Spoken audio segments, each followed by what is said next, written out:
Existe uma crescente dependência de substâncias que possam anestesiar nossas fragilidades emocionais. A comida, o álcool, o cigarro e as drogas. São substâncias formadoras de hábitos viciantes. O prazer induzido quimicamente altera o funcionamento do cérebro e de todo o corpo, produzindo uma crescente apatia e um desinteresse com relação ao mundo. Sobre esse tema, nós temos a pergunta de Rodrigo Marques, aqui do Rio de Janeiro. Vamos ver o que o Despertar responde.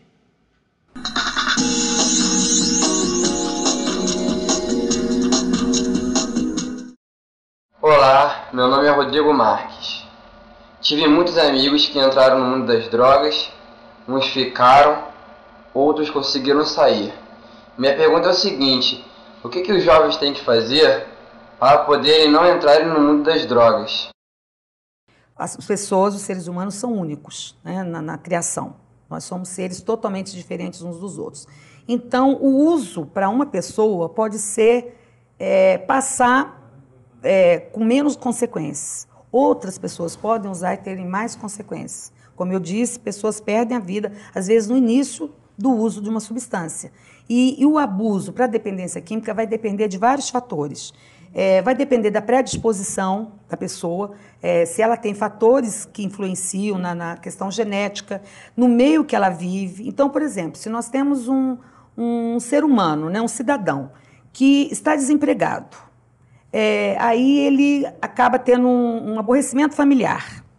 E ele vai para um botequim, então a gente tem vários fatores aí que estão colaborando para um uso daquela substância naquele momento, que pode ser ocasional ou pode passar a ser habitual. Então, o uso habitual pode levar à dependência química, mas a gente tem que ter em mente que nem todas as pessoas ficam dependentes. Agora, o próprio uso e o abuso já é responsável por perdas sociais, por perdas morais, inclusive violências domésticas, violências entre a juventude. Então, a gente tem que ter claro que o ideal é a gente viver com as substâncias que são naturais que a gente tem dentro do nosso cérebro, que a gente não precisa ficar lançando mão dessas substâncias psicotrópicas. Nós temos muitas fontes espirituais para bebermos delas e aprendermos. Eu, em particular, gosto de citar o livro Nas Fronteiras da Loucura e Após a Tempestade. Tem um capítulo que Bezerra de Menezes narra dentro do livro, através da psicografia do Divaldo e o Manuel Filomeno, narrando para nós, que ele convoca espíritos encarnados a estar em reuniões, em cursos sobre prevenção e tratamento ao dependente químico.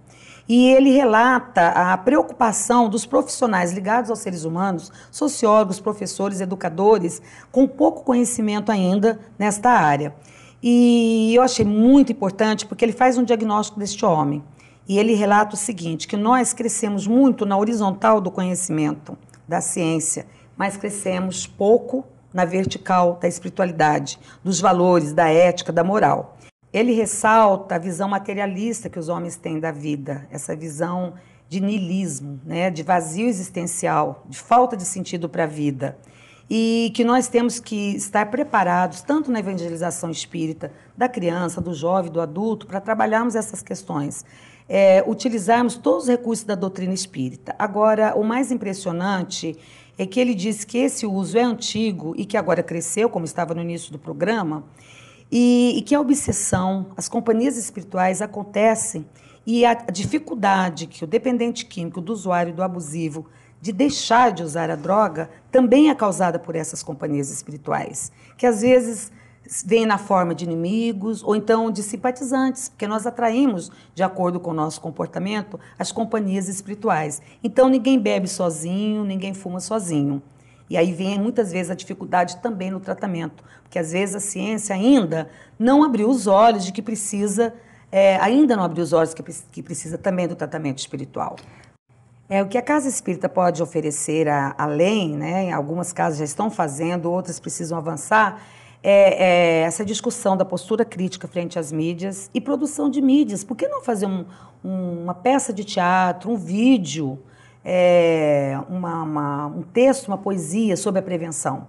Porque sobre as drogas, a gente já está com muitas informações, basta abrir o jornal.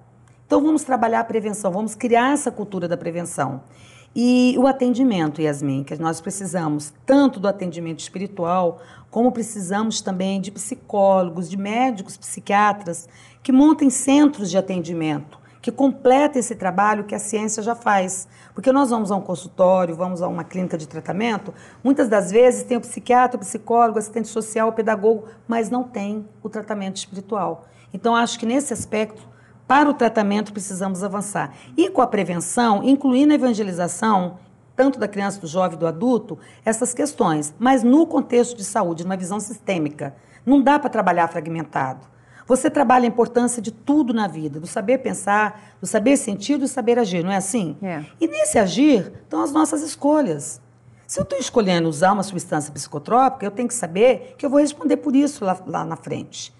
Porque eu estou desviando e, às vezes, voltando para o plano espiritual antes do tempo, como suicida, né? Como a gente viu em nosso lar. Por quê? Porque eu dormi mal, ou então porque eu usei drogas, ou porque eu tive ódio, que são os vícios morais, as nossas dependências morais.